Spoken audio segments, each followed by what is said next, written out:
মুক্ত জীবনে ফিরে এসেছেন।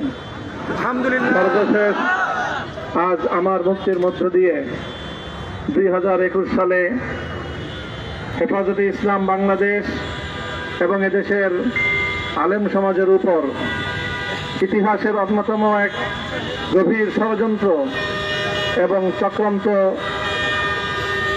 নির্যাতনের যে স্টিমরোলার পরিচালনা করা হয়েছিল, তার আজকে একটি প্রাথমিক অধ্যায়ের পরিসমাপ্তি ঘটল। আমরা স্পষ্ট ভাষায় বলতে চাই, আমাদের উপর জুলুম করা হয়েছে,